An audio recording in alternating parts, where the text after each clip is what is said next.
오늘 주님께서 우리에게 주시는 말씀은 요한복음 20장 1절에서 10절까지 말씀입니다. 신약 182면 정도에 있습니다.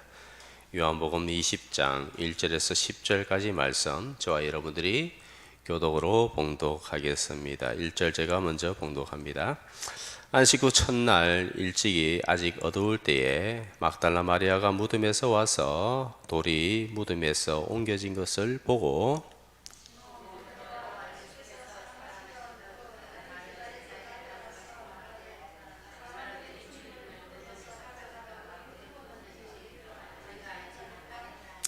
베드로와 그 다른 제자가 나가서 무덤으로 갈새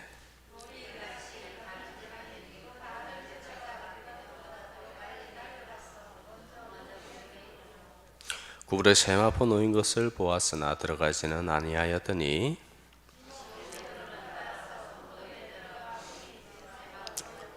또 머리에 쌌던 수건은 세마포와 함께 놓이지 않고 딴 곳에 쌌던 대로 놓여 있더라.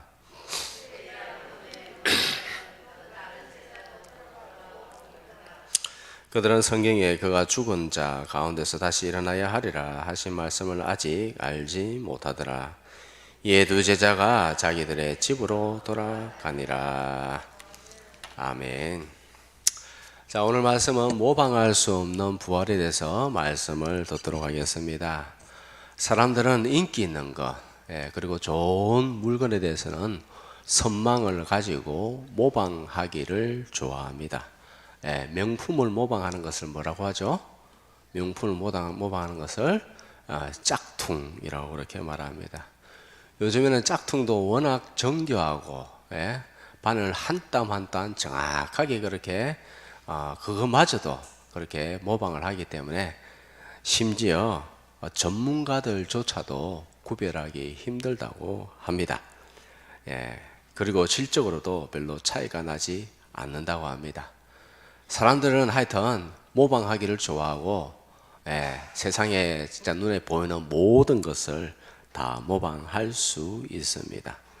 그러나 모방할 수 없는 것이 있습니다. 오늘은 세 가지를 살펴보도록 하겠습니다. 무엇을 모방할 수 없는가? 첫째로 동정녀의 탄생을 모방할 수가 없습니다. 뭘 모방할 수 없다고요? 동정녀의 탄생을 모방할 수가 없다. 모든 사람은 남자와 여자 사이에서 태어납니다. 맞죠? 모든 사람은 다 남자와 여자 사이에서 태어납니다. 그러나 예수님은 성령으로 잉태하시고 태어나셨습니다. 처녀의 몸으로 동정녀의 몸에서 태어났습니다. 왜 그렇게 태어났어야 했습니까? 왜냐하면 우리가 잘 알고 있죠? 여자의 후손으로 오시기 위해서. 여자의 후손으로 오신다는 것은 뭐예요? 죄 없는 인간으로 오셔서 우리 죄를 대신 지고 대속의 십자가를 짊어지고 우리를 대신해서 우리의 죄를 대속하기 위해서 그 모든 것을 감당하기 위해서 죄 없는 인간으로 오시기 위해서 동정녀로 탄생하셨다. 그리고 우리의 모든 죄를 대신 지시고 대속의 십자가를 지신 줄 믿습니다. 첫째 아담은 불순종하였습니다. 실패하였습니다. 한 사람의 불순종으로 모든 사람이 다 죄인이 되었습니다. 그의 죄는 모든 후손들에게 유전되어졌습니다.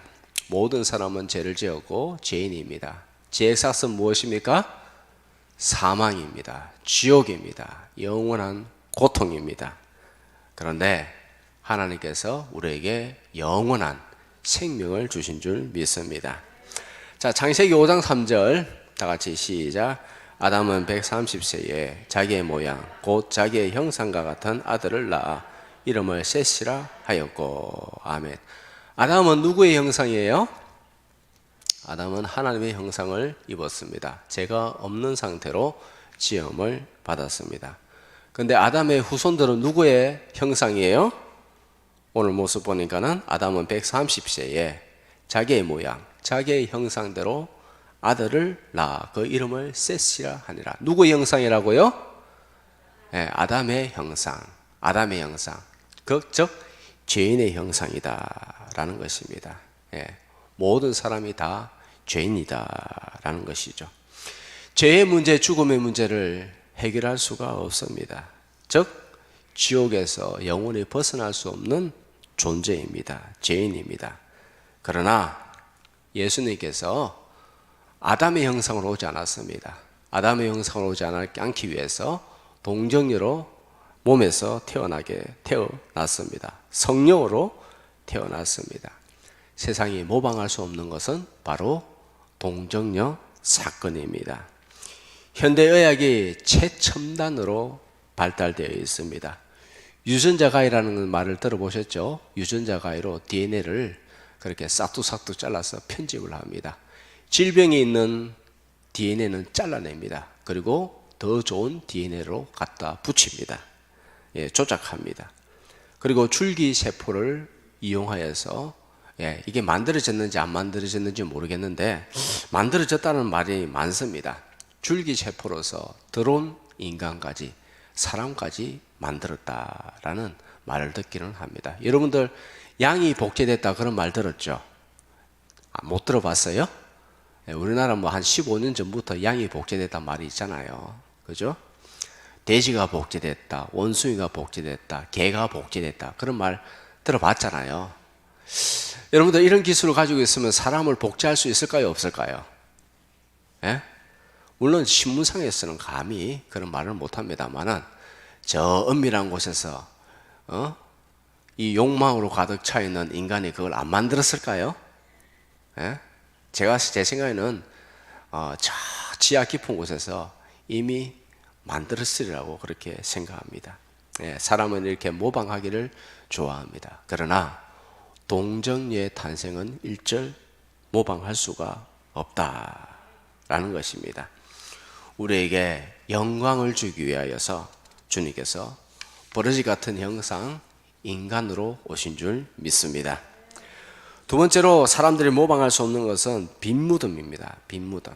왜냐하면 예수님은 생명이요, 생명 그 자체요, 부활의 능력이기 때문에 감히 무덤에 머물러 있을 수가 없습니다. 성도 여러분, 기독교는 종교가 아닙니다. 생명입니다. 생명. 종교는 무엇인가? 인간이 만들어 놓은 신앙체계, 논리입니다. 불교 같은 것이죠. 윤회설, 뭐 그런 잡다한 논리입니다. 그러나 기독교는 논리가 아니라 진리입니다. 진리는 무엇입니까? 일절 변하지 않습니다. 세상의 모든 것이 변한다 할지라도 하나님의 말씀은 일절 변하지 않습니다. 기독교는 생명입니다. 그래서 무덤이 비어 있습니다. 생명이기 때문에 비어 있습니다. 부활이기 때문에 비어 있습니다. 모든 종교에는요, 다 무덤이 있어요. 무덤이 있습니다. 세상의 모든 종교에는 신앙의 대상이 있죠. 불교의 신앙의 대상은 누구입니까? 인도 사람이죠. 원래 이름은 호타마 시탈다라는 그런 이름입니다. 우리나라는 석가라고는 다른 명칭으로 부르는데 하여튼 그는 살았어요, 죽었어요? 죽었어요. 몇 살 때 죽었냐면 80살 때 죽었습니다. 유교는 누가 있습니까? 공짜, 공짜가 아니라 공자입니다. 공짜 좋아하다 보니까는 그냥 하여튼 공자입니다. 공자. 몇 살에 죽었냐 하면은 73세에 죽었습니다. 이슬람교는 누가 있습니까? 마호메트라고 합니다. 이 사람은 몇 살 때 죽었느냐? 63세에 죽었습니다. 그들은 모두 무덤이 있습니다. 모든 종교는 이렇게 무덤이 있습니다. 마호메트의 무덤 어디 있냐 하면은 사우디아라비아의 미디라는 곳이 있습니다. 이슬람 사람들은 이 무덤을 중심으로 해가지고 예언자의 모스크라는 사원을 어리어리하게 아주 크게 지었습니다. 그들은 무엇을 자랑하느냐? 그 무덤을 자랑합니다. 무덤을 자랑합니다. 집중하세요. 집중하세요. 무덤을 자랑합니다. 자, 공자이면은 어디 있는가? 공자이면은 중국 산동성에 있습니다. 30번 이상이나 정축했다고 합니다. 계속해서 정축해가지고 그 크기가 22만 제곱미터라고 합니다. 그리고 그 무덤을 자랑합니다. 그래 봐야 무엇이에요? 무덤을 아무리 자랑해봐야 죽음입니다. 죽음. 그러나 예수님의 무덤은 있다 없다? 없습니다. 예수님의 무덤은 없습니다. 왜냐하면 죽은 지 3일 만에 다시 생명으로 부활하시기 때문입니다. 모든 사람은 죽음으로 인생이 끝나버립니다. 아무리 위대한 사람, 똑똑한 사람, 잘난 사람, 권세 있는 사람 다 무덤이 있습니다. 다 죽음으로 끝나버립니다. 허무합니다. 먼지밖에 되지 않습니다. 그러나 우리 주님은 알파와 오메가가 되십니다. 만왕의 왕이시기 때문에 3일 만에 다시 부활하시고 그리고 그 부활을 또 우리에게 주시는 줄 믿습니다. 자, 부활은요 역사적 사건입니다. 역사적 사건. 몇 사람만 부활을 확인한 것이 아니라 고린전서 15장에 부활장이라고 하거든요.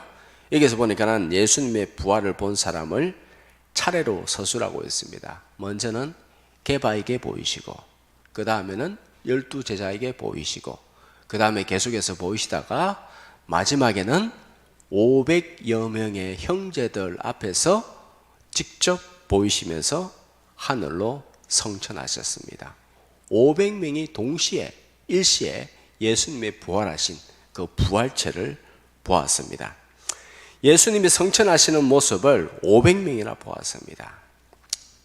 예수님의 부활은 역사적 사건이다 라는 것입니다. 그게 가장 중요하죠. 자, 예수님을 본 사람은 특징이 있습니다. 예수님을 본 사람의 특징 무엇이냐면 그 사람들은 가만히 있을 수가 없었다. 가만히 있을 수가 없었다라는 것입니다. 부활을 보기 전에는, 성령을 경험하기 전에는 무서워서 발발 떨고 있었습니다. 잡혀서 죽을까봐, 잡혀서 고초를 당할까봐, 괴로움을 당할까봐 그들은 무서워서 숨어 있었습니다. 그 중에 예수님께서 나타나셨습니다. 평안하냐? 평안할지어다. 떨지 말라. 무서워하지 말라. 라고 이렇게 말씀하시고 위로하셨습니다. 그리고 그의 몸을 직접 보여주셨습니다. 손과 발을 보여주셨습니다. 구멍난 손과 발을 보여주셨습니다. 그리고 옆구리도, 장자국 난 옆구리도 보여주셨습니다. 도마에게는 그렇게 말씀하셨습니다. 나의 손과 발을 보라. 그리고 내 옆구리에 너의 손을 넣어보고 믿음 없는 자가 되지 말고 믿는 자가 되어라. 그러면서 또 한마디 하셨죠. 보지 않고 믿는 자가 훨씬 복되도다 라고 그렇게 말씀하셨습니다. 즉 무엇이냐? 믿는 만큼 주님께서 더욱더 복된 자라고 말씀하신다라는 것을 알 수가 있습니다. 수많은 사람들이 증인이 되었습니다. 부활을 목격하고 증인이 되었습니다. 증인은 헬라어로 마르투스라는 단어를 씁니다. 이 말투스라는 것은 순교자라는 그런 의미를 가지고 있습니다. 그들은 더 이상 무서워하지 않았습니다. 더 이상 세상의 권세에 굴복하지 않았습니다. 다락방에서 뛰쳐나가서 부활의 증인이 되었습니다. 봤기 때문에, 확실하기 때문에 그들은 순교자가 되었습니다. 유대 관원들이 베드로와 요한을 잡아서 때리면서 이렇게 말합니다. 나사렛 예수의 이름을 일절 전하지 마라. 이 이름으로 전하지 마라. 이 이름을 전파하지 마라. 그렇게 때리면서 말하였습니다. 이때 베드로와 요한은 무엇이라고 말했는가? 우리는 보고 들은 것을 전하지 아니할 수가 없다. 내가 분명히 봤고 내가 분명히 들었기 때문에, 내가 분명히 모든 것을 경험했기 때문에 우리는 말하지 아니할 수가 없다 라고 그렇게 말하였습니다. 우리가 확실하게 이 부활절을 맞이해서 확실하게 우리에게 견지해야 될 것은 무엇이냐? 가장 중요한 사실이 무엇이냐 하면 예수님의 부활은 역사적 사실이다. 역사적 사실이다 라는 것입니다. 사람이 만들어낸 신화가 아닙니다. 우리나라에도 신화가 여러 개 있습니다. 로마 신화도 굉장히 많습니다. 우리나라 신화에 보면 참 뚱딴지 같은 그런 말들이 많습니다. 박혁거세. 박혁거세가 어디서 나왔다고요? 아래서 나왔습니다. 완전히 세죠, 그죠? 박혁거세가 아래서 나왔다는 희한한 그런 신화를 만들어냅니다. 곰이 마늘과 쑥을 먹고 환웅이가 되었다고 합니다. 택도 없는 소리를 하고 있습니다. 신화입니다. 우리가 예배 드릴 때 사도신경으로 신앙을 고백합니다. 그 신앙 고백에는 이런 내용이 있죠. 빌라도의 고난을 당하사 십자가에 못 박혀 죽으시고 라고 이렇게 우리는 항상 이것을 신앙 고백으로서 그렇게 고백합니다. 왜 그럴까요? 왜 이 구절이 들어가 있을까요? 우리 항상 이렇게 구절을 갖다가 사도신경을 외우면서 그렇게 빌라도에 대해서 그렇게 그의 악행에 대해서 말을 하고 있지 않습니까? 왜 이 구절이 들어갔는가? 세상에는 빌라도보다 훨씬 더 나쁜 인간들이 많습니다. 어찌 보면 빌라도는 특별히 악한 사람이 아닙니다. 왜 우리가 신앙 고백할 때 빌라도를 계속해서 언급하느냐 하면은 그것은 빌라도가 역사적 인물이기 때문입니다. 왜 이것을 갖다 넣냐 하면 즉 예수님의 십자가의 사건, 부활의 사건이 역사적 사건이기 때문에 계속해서 빌라도에 대해서 그렇게 말을 하고 있는 것입니다. 마지막으로 세상이 모방할 수 없는 것은 예수님의 부활입니다. 예수님의 부활. 부활은 죽었다가 다시 사는 것만을 의미하지 않습니다. 예를 들어서 죽었다가 살았다가 죽으면 부활이 아니죠. 예를 들어서 나사로가 죽은 지 나흘 만에 다시 살아났습니다. 시체에서 부패하여 냄새가 납니다. 썩은 냄새가 납니다. 예수님은 그런 나사로를 향해서 외쳤습니다. 나사로야 나오라. 나사로야 나오라. 라고 그렇게 했습니다. 나사로는 세마포에 꽁꽁 무인 채로 깡충깡충 뛰면서 그렇게 뛰어놓았습니다. 내가 다시 살아났다. 그래서 이름이 나사로인 것 같습니다. 나사로. 나사로. 나사로가 그렇게 살아났다고 외치면서 껑충껑충 뛰어놓았습니다. 예수님께서는 풀어서 다니게 하라 라고 그렇게 말하였습니다. 그러나 나사로는 늙어서 다시 죽었습니다. 이것은 진정한 부활이 아니죠. 진정한 부활은 무엇이냐? 죽었다가 다시 살아나서 영원히 죽지 않는 것입니다. 이것을 헬라어로 아나스타시스라고 그렇게 말합니다. 이 단어는 오직 예수님께만 사용하는 단어입니다.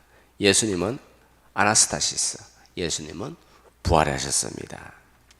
그리고 우리 역시 예수님처럼 부활할 줄 믿습니다. 이것이 우리의 소망이고 믿음입니다. 우리는 장차 예수님과 같은 그런 몸을 가질 줄 믿습니다. 예수님이 첫 열매입니다. 부활의 첫 열매라 되어 있죠? 그러면은 우리도 역시 예수님과 같은 그런 몸을 가지게 될 것이다. 예수님 몸은 어떻습니까? 시공간을 초월하는 몸입니다. 늙지도 않고 병들지도 않는 시공간을 초월하는 그런 몸을 가지고 있습니다. 그리고 우리는 온 우주를 다스릴 영광과 권세를 가지게 될 것입니다. 장차 예수님과 같이 이 온 세상을 다스리게 될 줄 믿습니다. 예수님의 부활은 역사적 사건입니다. 수많은 사람들이 부활 성천하는 것을 보았습니다. 예수님 당시에 있는 사람들은 지금 다 죽었습니다. 그러나 여전히 수많은 사람들이 영적인 것들을 체험하고 우리들에게 복음을 전하고 우리도 역시 복음을 듣고 하나님의 은혜로 인해서 여간이 열려지고 그러하여서 영적인 사건들을 체험했습니다. 그 사람들이 예수님의 부활을 전가하였고 오늘날 우리에게까지 이르렀고, 그러므로 우리도 역시 예수님의 부활을 증거해야 될 줄 믿습니다. 우리 몸의 부활도 증거해야 됩니다. 십자가의 복음 그리고 부활에 대한 소망도 동일하게 증거해야 됩니다. 그리고 우리가 부활에 대해서 생각할 때요, 한 가지 명심해야 될 것이 있습니다. 무엇이냐면 부활이라고 해서 다 같은 부활이 아닙니다. 우리가 다 부활할 거잖아요, 그죠? 예수님 안에서 우리는 다 부활할 것입니다. 그런데 부활도 다 같은 부활이 아닙니다. 영광이 다릅니다. 다 같은 부활이 아니고 영광이 다르다. 부활장애라고 불리는 고린도전서 15장 41절에 보면 이렇게 설명합니다. 해의 영광이 다르고 달의 영광이 다르고 별들의 영광이 다르다 라고 그렇게 말씀하고 있습니다. 우리가 부활할 때 주님께서 우리에게 주실 영광은 다 다릅니다. 다 다릅니다. 왜냐하면 주님은 우리에게 행한 대로 갚으시는 줄 믿습니다. 하나님은 공의의 하나님입니다. 우리가 행한 대로 갚아주십니다. 우리가 행한 대로. 바울과 같은 사람하고 나 같은 사람하고 감히 비교할 수 없습니다. 그분은 정말 복음과 함께 십자가의 고난을 고스란히 온몸으로 당했습니다. 당연히 더 영광스러운 부활이 있을 줄 믿습니다. 영원한 부활, 영원한 상급, 변하지 않는 상급으로 갚아주십니다. 우리가 살아가면서 주님께서 다 점수를 매기십니다. 우리가 행한 것 다 점수를 매기십니다. 우리가 행한 것, 주님 앞에 흘린 눈물, 헌신, 우리의 모든 것들이 다 우리의 행위의 책에 다 기록된 줄 믿으시기 바랍니다. 다 기록되어 있습니다. 그 기록된 것이 다 점수로 매겨져 있습니다. 세세하게 다 기록되어져 있고 정확하게 점수가 매겨진 줄 믿습니다. 1점부터 100점까지가 아니라 1점부터 만점까지, 천만점까지 일일이 다 점수화 다 시켜놨습니다. 왜? 하나님은 공의의 하나님이시기 때문입니다. 정확하게 계산해서 그 행한 만큼 주님께서 다 갚아주시는 줄 믿습니다. 한 번 결정되어진 것은 영원히 변하지 않습니다. 한 번 딱 결정되어진 주어진 영광은 영원히 변하지 않습니다. 그렇기 때문에 우리는 어떻게 해야 되겠습니까? 우리의 남은 인생 얼마나 하나님 앞에 더 살 줄 모르겠지만 중요한 것은 일의 크기가 아닙니다. 얼마나 크게 일했느냐, 얼마나 화려하게 그렇게 했느냐가 아니라 중요한 것은 무엇입니까? 누누이 강조하는 것이 무엇이냐면 우리의 마음입니다. 우리의 마음을 온전히 드려야 되겠습니다. 거룩하게 드려야 되겠습니다. 죄에 대해서 완전히 단절하고 그런 마음으로 주님 앞에 열심히 주어진 것에 대해서 크든 작든 중요한 것이 아니라 주님께서 우리에게 한 달란트 주어졌다면 한 달란트를 남기면 되는 것입니다. 5달란트 가지고 있는 사람은, 큰 권능을 가지고 있는 사람은 더 부담스럽습니다. 우리는 얼마나 부담이 없어요. 그죠? 5달란트 가진 사람은, 받은 사람은 몇 달란트 남겨야 돼요? 몇 달란트 남겨야 되죠? 5달란트 남겨야 됩니다. 5개 받았으면 5개 남겨야 됩니다. 2개 받으면 몇 개 남겨야 돼요? 2개 남겨야 됩니다. 한 달란트 받은 사람 몇 개만 남기면 돼요? 하나만 남기면 됩니다. 그죠? 그렇기 때문에 중요한 것은 무엇이냐? 주님께서는 우리의 마음을 보십니다. 우리에게 원하시는 것은 충성입니다. 맡긴 자에게 구할 것은 충성입니다. 우리에게 주어진 이 모든 일에 대해서 우리는 최선을 다합시다. 크고 작고가 중요한 것이 아니라 남은 인생 더 나은 부활을 보며 전적으로 주님 앞에 내 마음을 다해 헌신하는 복된 성도로 살아가시기를 축복합니다.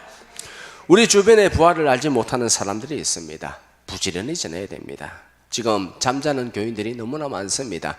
다시 깨어나라고 해야 됩니다. 그리고 주님께서 주신 땅의 것만 그렇게 마음을 빼앗겨 버리면 어떻게 됩니까? 땅의 사람이 되어집니다. 육체적 사람이 되어집니다. 우리의 눈을 열어서 더 영원한, 더 나은 부활을 바라보면서 우리가 우리에게 주어진 일에 최선을 다해야 되겠습니다. 먼저 믿은 우리는 더 영광스러운 그 부활을, 영광을 바라보며, 면류관을 바라보며 주님을 향하여 달려가야 될 줄 믿습니다. 아이고 목사님, 나 힘이 들어서 못하겠어요. 나이 들어서 아이고 다리가 아파서 못 달려가겠어요. 그게 아니라 우리에게 주어진 일에 대해서 충성을 다해서 마음을 다하여 우리의 마음은 식어지면 안 됩니다. 우리의 마음은 결코 흐트러지면 안 됩니다. 우리의 마음은 여전해야 됩니다. 뜨거워야 됩니다. 마음만큼은 언제나 주님 향해서 어린아이 같은 불꽃같이 타오르는 청춘이야 될 줄 믿습니다. 이 땅은 무엇입니까? 인생은 무엇입니까? 이 땅은 시험 보는 곳이에요. 시험 보는 곳입니다. 그래서 고난이 있습니다. 주님께서 여러 가지 인생의 문제들을 주십니다. 어려움을 주십니다. 왜? 이 땅에서 땅의 것으로만 먹고 사는 것이 아니라 하늘에 주신 만나로 먹고 살게 하는 것을 알게 하려 하십니다 라고 우리에게 가르쳐주고 있습니다. 우리는 여러 가지 고난이 있을 때, 어려운 문제가 있을 때에 우리는 말씀에 순종하여 믿음으로 답을 적어 나가야 되겠습니다. 저 무슨 말이냐? 어려움이 다더라도 믿음으로 살아야 될 줄 믿습니다. 말씀을 마치도록 하겠습니다. 리랜드 스탠포드라는 분이 있었습니다. 미국의 상원 의원이고 굉장히 큰 부자였습니다. 그런데 갑자기 그의 아들이 원인 불명으로 몸이 갑자기 쇠약해지더니 죽고 말았습니다. 그렇게 잘생기고 머리도 똑똑하고 수재였고 모든 면에 있어서 탁월했던 외아들이 갑자기 죽었습니다. 스탠포드, 이 사람에게는 이 아들이 전부였습니다. 하늘이 무너진 것 같은 그런 심정이었습니다. 모든 소망이 일시에 다 사라지고 말았습니다. 큰 슬픔 중에 장례를 치르고 하루는 꿈을 꾸고 있는데 아들이 생생하게 나타나서 그 아들이 자기한테 이렇게 말하더라는 겁니다. 아버지, 저는 하나님 곁에 있습니다. 저를 대신해서 청년들을 도와주시기를 바랍니다. 청년들을 도와주세요 라고 그렇게 말을 했다는 거예요. 꿈에서 깨어난 그는 외쳤습니다. 아들도 살아있고 하나님도 살아있구나. 죽는다고 끝나는 것이 아니구나. 죽는다고 해서 끝나는 것이 아니라 영원한 세계가 있다는 것을 그는 알게 되었습니다. 그래서 꿈에 나타난 아들의 요청대로 청년들이 공부하는 학교를 만들었습니다. 리랜드 스탠포드라는 사람이 어떤 학교를 만들었을까요? 스탠포드 대학을 만들었습니다. 고학생들을 불러 모아서 장학금을 주고 공부를 시켰습니다. 그래서 아주 유명한 학교가 되었죠. 세계적으로 유명한 스탠포드 대학이 되었습니다. 그가 죽을 때 유서에 다음과 같이 글을 남겼다고 합니다. 이런 내용입니다. 내 재산에 100원짜리 동전 하나도 남기지 말고 모두 다 청년 교육에 사용하도록 해라 라고 그렇게 말하였습니다. 사랑하는 성도 여러분, 오늘 우리들이 정말 하나님의 뜻을 깨닫고 주님의 뜻을 이루는 그런 제자가 되어야 될 줄 믿습니다. 우리에게 주어진 것이 뭐든 간에 크든 작든 그것은 중요하지 않고 정말 세상의 그 무엇보다도 주님을 뜨겁게 사랑하는 그런 제자로 살아야 되겠습니다. 여러분들 여러분들 스스로 마음은 스스로 압니다. 여러분들 얼마나 정말 주님을 뜨겁게 사랑하고 있습니까? 주님 앞에 기도할 때에, 주님 앞에 개인적으로 고백할 때 얼마나 정말 뜨겁게 사랑하고 있는가? 손에 있는 부귀보다 주를 더 사랑하는가? 세상의 헛된 것보다 주를 더 사랑하는가? 나는 정말 무엇을 앙망하고 사랑하는가? 나는 정말 무엇을 초점으로 맞추고 사랑하는가? 내가 정말 사랑하는 것은 무엇인가? 정말 내 주님을 사랑하고 있는가? 예수님을 사랑하고 있는가? 미지근하게 사랑하면 안 됩니다. 미지근하면 어떻게 된다고요? 미지근하면 어떻게 된다고요? 뱉어버린다 했잖아요. 차지도 덥지도 않으면 내가 뱉어버리리라. 미지근하면 안 됩니다. 뜨거워야 돼요. 차라리 차가운 사람이 더 소망이 있어요. 왜냐하면 차가운 사람은 하나님께서 한번 손봅니다. 그러면 활짝 놀라가지고 눈물을 흘리며 주님 앞에 다시 돌아와서 뜨겁게 사랑하는 그런 역사가 있기 때문에 차라리 그냥 차가운 게 낫다는 것입니다. 우리의 마음은요, 그럼 차가워란 말이 아니죠, 그죠? 어떻게 돼요? 우리의 마음이 뜨거워야 됩니다. 주님을 향해서 고백할 때, 우리가 기도할 때 정말 주님을 향해서 뜨겁게 사랑한다는 고백이 있는지 여러분들 마음을 스스로 아십니다. 그죠? 나는 정말 믿음으로 살아가고 있는가? 무엇을 기준으로 살아가고 있는가? 주님이 원하시는 대로 살아가고 있는가? 주님의 뜻을 받아들이면서 살아가고 있는가? 여러분들 마음을 점검하셔야 돼요. 우리가 말씀을 왜 받습니까? 듣는 이유가 뭐예요? 예배 드리는 이유가 뭡니까? 나 자신을 돌아보기 위해서, 그리고 나 자신을 돌아보면서 순종하도록 주님 앞에 굴복하기 위해서 자기를 부인하고 말씀을 받아들이고 자기를 부인하여서 말씀대로 받아들이고 말씀대로 살기 위해서 우리가 말씀을 듣고 우리가 예배를 드리는 것입니다. 우리 힘으로는 못합니다. 그래서 날마다 성령님께 도움을 구해야 됩니다. 오늘 이 시간에도 성령님께서 우리 각자 마음 가운데 우리 스스로에 대해서 깊이 돌아보고 하나님을 향한 뜨거운 사랑이 불타오르기를 주님의 이름으로 축복합니다. 한 번 주어진 인생입니다. 한 번 주어진 인생, 한 번 주어진 인생으로 인해서 모든 것이 결정납니다. 영원한 것이 결정납니다. 영광의 부활이 결정납니다. 하늘의 상급이 결정납니다. 한 번밖에 딱 주어지지 않습니다. 한 번 주어진 인생, 하나님께서 시험 문제를 계속해서 주십니다. 고난을 주십니다. 고난을 주실 때 입이 툭 튀어나와가지고 원망 불평하면 다 엑스프입니다. 다 꺼버려요, 하나님께서. 예? 점수가 확 깎입니다. 맞죠? 맞아, 안 맞아요? 예, 하나님께서 다 계산하고 있다니까. 하나님께서 우리가 능히 감당할 수 있는 시험 문제만 주십니다. 중학교 수준이라면 중학교 문제를 주시고, 고등학교 수준이라면 고등학교 문제를 주시고, 예? 초등학교 수준이라면 초등학교 문제를 주십니다. 그때마다 우리 환경에, 우리 수준에 맞는 문제를 주십니다. 우리는 이 문제를 받을 때마다 답이 어디 있어요? 성경에 있습니다. 그 문제를 받을 때마다, 예? 주님께서 원하시는 대로 그 인생의 답안지를 적어 내려가야 됩니다. 세상의 소리에 귀를 기울이면 안 됩니다. 세상은요, 온갖 거짓으로 가득 차 있습니다. 속임수로 가득 차 있어요. 왜 그리 둘이 앞에서는 그렇게 속닥속닥 그리 말았어요? 집에 가서 속닥속닥 하시고, 예, 예배 때는 딱 바로 보세요. 예, 온갖 세상 소리가 다 있습니다. 이 세상의 소리에 귀를 기울이면 안 됩니다. 세상 것에 집중하여 살아가면 어떻게 되느냐? 우리 마음은 낙심하고 좌절하게 되어집니다. 세상 소리에 귀를 기울이면 낙심하고 좌절합니다. 우리는 하나님 말씀에 귀를 기울여야 됩니다. 주님께서 두려워하는 제자들에게 나타나셨습니다. 평안하냐? 평안이 있을지어다. 평안이 있을지어다. 어떤 가운데서도 평안하시기 바랍니다. 낙심할 필요 없어요. 네? 낙심하지 마십시오. 낙심, 근심, 불안, 초조 다 마귀의 속임수에 넘어간 것입니다. 왜 속임수에 넘어갔는가? 하늘을 바라보지 않고 땅의 것만 바라보기 때문에. 주님의 이름으로 인하여서 살리심을 받았으면 하늘을 바라봐야 될 줄 믿습니다.